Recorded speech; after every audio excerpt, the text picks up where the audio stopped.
Academy. Let's crack it. नमस्कार दोस्तों, recently कई सारे न्यूज़पेपर ने इस आर्टिकल को कवर किया जहां पर यह बताया जा रहा है कि रूपी पेमेंट सिस्टम की वजह से भारत का इंजीनियरिंग गुड्स का एक्सपोर्ट रशिया को जो होता है वो अब डबल होता हुआ दिखाई दे रहा है। ऐसा क्यों हो रहा है उसे मैं शुभेंद्र सिंह चौहान इस सेशन के अंदर चर्चा करूंगा। इस चीज की वजह से भारत को क्या फायदा होने वाला है उस चीज के ऊपर ही बात करेंगे। बट उसके पहले आप लोग मेरे साथ में SRC10 टेलीग्राम ग्रुप के ऊपर जुड़ सकते हो। मेरे क्लास की अपडेट, पीपीटी, पीडीएफ सब कुछ आपको मिल जाती है। इसके अलावा दोस्तों आगे बढ़ने से पहले एक सवाल पूछना चाहूंगा आपसे, इंडिया का पहला digital national museum of epigraphy कहां इनॉग्रेट किया गया है? आपके ऑप्शन है हैदराबाद, बेंगलोर, चेन्नई, जयपुर। सही जवाब नीचे कमेंट के अंदर दोगे, जो सही जवाब देगा ना उसके कमेंट के ऊपर मैं हार्ट दूंगा। इसके अलावा दोस्तों यूपीएससी सीएससी की तैयारी करना, इंडिया के टॉप एजुकेटर से ऑफलाइन क्लास के अंदर पढ़ना है तो दिल्ली के करोल बाग, मुखर्जी नगर के अंदर, प्रयागराज के सिविल लाइंस के अंदर अन अकेडमी ने अपनी ऑफलाइन क्लासेस जो है वो खोल दी हैं, जहां पर इंडिया के टॉप एजुकेटर आपको ऑफलाइन क्लास के अंदर पढ़ा रहे हैं।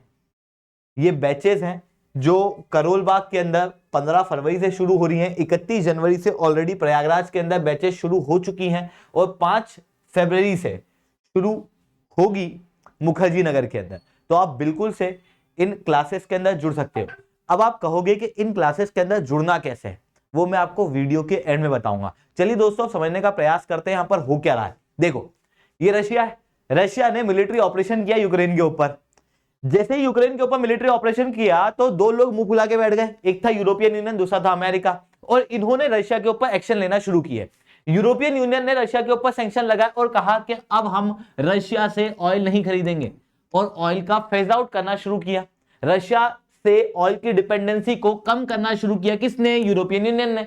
वहीं दूसरी तरफ यूनाइटेड स्टेट्स ने भी अपने सैंक्शन रशिया के ऊपर लगाए, जिसके बाद रशिया जो है वो डॉलर के अंदर व्यापार नहीं कर सकता था। अब रशिया को जब युद्ध लड़ रहा है तो उस समय पर अपनी इकोनॉमी को मजबूत रखना बहुत इंपॉर्टेंट था। ऐसी कंडीशन में व्यापार कंटिन्यू करना बहुत इंपॉर्टेंट था, खास रूप से ऑयल का।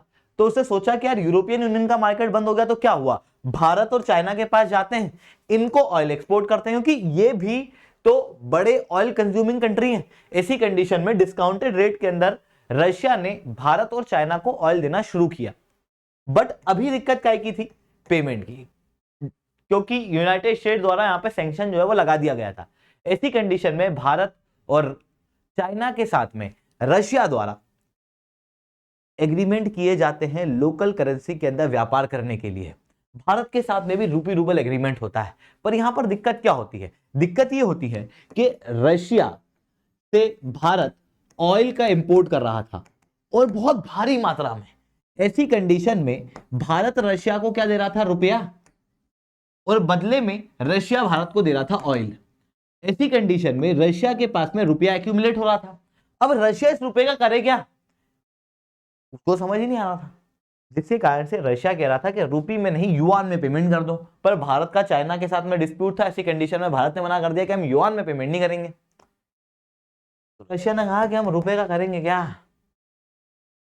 थोड़े समय बाद रशिया द्वारा एक लिस्ट निकाली जाती है जिसके अंदर वो कहता है कि मुझे एक्सेल और ऐसे कई सारे इंजीनियरिंग गुड्स की आवश्यकता है। इसके अंदर कई सारे आइटम होते हैं जो वेस्टर्न देशों से लेता है, पर वेस्टर्न देश अब उसे नहीं दे रहे हैं। भारत दुनिया के अंदर टॉप इंजीनियरिंग गुड्स का एक्सपोर्टर है।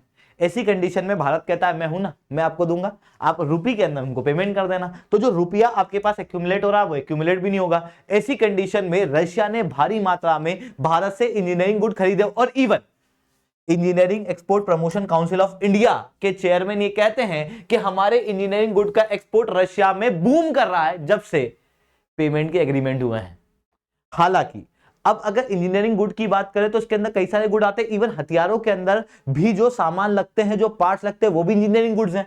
ऐसी कंडीशन में ऐसा भी तो हो सकता है कि भारत जिन इंजीनियरिंग गुड को रशिया को भेजेगा, रशिया उसे हथियार में यूज कर ले। तो फिर वेस्टर्न देश तो भारत के खिलाफ खड़े हो जाएंगे ना कि भारत रशिया को सपोर्ट कर रहा है। ऐसी कंडीशन में भारत ने यहां पर क्लियर कर दिया रशिया को कि जो इंजीनियरिंग गुड को हम एक्सपोर्ट कर रहे हैं उनको युद्ध के अंदर प्रयोग ना किया जाए। जिसके बाद भारत का इंजीनियरिंग गुड का एक्सपोर्ट जो है वो बूम कर रहा है और इस बार हाईएस्ट इंजीनियरिंग गुड्स के एक्सपोर्ट जो है वो होते हुए दिखाई दे रहे हैं। आप क्लियरली इस डाटा के अंदर देख सकते हो। अब भारत इंजीनियरिंग गुड का एक्सपोर्ट केवल रशिया को नहीं करता है, वेस्टर्न देशों को भी करता है। यूनाइटेड स्टेट सबसे बड़ा इंपोर्टर है, सेकंड हाईएस्ट इंपोर्टर है यूरोपियन यूनियन, जो भारत से इंजीनियरिंग गुड्स लेते हैं। पर वेस्टर्न देशों के ऊपर ही अपनी मार्केट की डिपेंडेंसी रखना सही नहीं। ऐसी कंडीशन में रशिया का इंजीनियरिंग गुड्स को इंपोर्ट करना भारत के लिए मार्केट को डाइवर्सिफाई करेगा और भारत के इंजीनियरिंग गुड्स के रिक्वायरमेंट को पूरे वर्ल्ड के अंदर बढ़ाएगा। इंजीनियरिंग गुड्स के एक्सपोर्ट के अंदर चाइना भी एक बहुत बड़ा प्लेयर है, जिसकी इकोनॉमी अभी डाउन जा रही है, वहीं भारत की इकोनॉमी अभी ग्रो कर रही है। उस समय पर यह डाइवर्सिफाइड मार्केट भारत को मिलना भारत के इंजीनियरिंग गुड्स के एक्सपोर्ट को आने वाले समय में और ज्यादा बढ़ाएगा। रशिया से जो इंजीनियरिंग गुड्स के एक्सपोर्ट हुआ, आप उसकी ग्रोथ को क्लियरली यहां पर देख सकते हो। दिसंबर के महीने में ईयर ऑन ईयर 88% की ग्रोथ देखने को मिली है। इवन अप्रैल से लेकर दिसंबर के बीच में 130% ग्रोथ देखने को मिली है इंजीनियरिंग गुड के एक्सपोर्ट की, और केवल इंजीनियरिंग गुड्स के एक्सपोर्ट 1.03 बिलियन डॉलर तक के भारत ने किए हैं।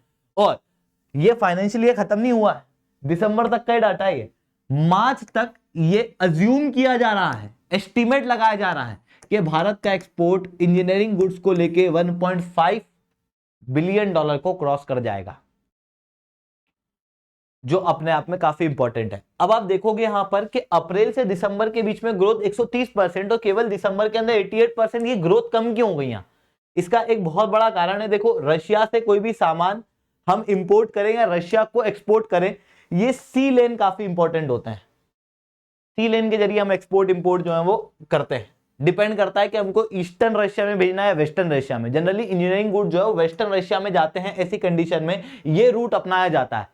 पर यहां पर हुतीज बैठे हैं और हुतीज यहां पर लगातार अटैक कर रहे हैं, जिसके कारण से समुद्र का यह हिस्सा बहुत सेफ है नहीं। इसकी वजह से भारत का रिसेंटली इंजीनियरिंग एक्सपोर्ट कम होता हुआ दिखाई दे रहा है अप्रैल से लेके सितंबर के मुकाबले, बट स्टिल पिछले सालों के मुकाबले one of the highest export जो है वो रशिया को अभी हम लोग कर रहे हैं। हालांकि ये इंजीनियरिंग एक्सपोर्ट रशिया के साथ में वो जो रूपी वाला डिस्प्यूट है उसको पूरी तरीके से रिजॉल्व नहीं कर पाएगा, क्योंकि रशिया से हम भारी मात्रा में इंपोर्ट कर रहे हैं। भारत का इंपोर्ट 54.8% से बढ़कर 40.5 बिलियन डॉलर का इंपोर्ट रशिया से कर रही है भारत। वहीं दूसरी तरफ भारत का एक्सपोर्ट 345 बिलियन डॉलर पे ही सीमित है। ऐसी कंडीशन में भारत को अपने एक्सपोर्ट को और डाइवर्सिफाई करना पड़ेगा और ज्यादा प्रोडक्ट रशिया को बेचने पड़ेंगे, ताकि रूपी के अंदर ही ऑयल का इंपोर्ट जो है वो भारत रशिया से कर सके। ये सारी चीजें हम लोगों को यहाँ पर देखने को मिल रही है। आई होप आपको ये सारी बातें समझ में आई होंगी। अब आपके मन में सवाल होगा, सर आप वो जो बैच का कह रहे थे उस बैच के अंदर इनरोल कैसे करना है? देखो नीचे कमेंट के अंदर देखना, आपको पाथफाइंडर नाम से एक कमेंट मिलेगा। पाथफाइंडर नाम से एक कमेंट के अंदर एक लिंक भी आप लोगों को प्राप्त होगी, उस लिंक को टच करना। जैसे ही उस लिंक को टच करोगे तो आपके सामने एक नया पोर्टफोलियो क्रिएट होगा। पोर्टफोलियो शब्द, एक नया वेब पेज आएगा। उस वेब पेज के अंदर आपसे नाम पूछा जाएगा, नंबर पूछा जाएगा और एजुकेटर का नाम। एजुकेटर के नाम में शुभेंद्र डाल देना या एसआरसी 10 डाल देना। जैसे ही आप उसको फिल करोगे लिंक को, आपको 5 बड़े बेनिफिट प्राप्त होंगे। सबसे पहला तो हमारी टीम आपको रीच आउट करेगी और आपको गाइड करेगी किस तरीके से आपको ऑफलाइन बैचेस के अंदर जुड़ना है, क्या प्राइजेस होंगे, सारी चीजों के लिए गाइडेंस दी जाएगी। साथ में मेरे लेक्चर की पीडीएफ आपको वहां से मिल जाएगी। इवन एक पीडीएफ और भी आपको जैसे ही वो लिंक बरोगे उसके बाद मिलेगी, वो होगी मंथली करंट अफेयर्स की। वो भी आपको यहां पर मिल जाएगी फ्री ऑफ कॉस्ट। साथ में अनअकैडमी के ऊपर 35% तक के किसी भी सब्सक्रिप्शन पर डिस्काउंट मिलेंगे। सब कुछ तब होगा जब आप उस लिंक को फिल आउट करोगे, तो याद रखना उस लिंक को फिल आउट करना बिल्कुल मत भूलना। इसके अलावा दोस्तों, अगर आपको हमारा सेंटर देखना है तो इस वीडियो को थोड़ा एंड तक देखना।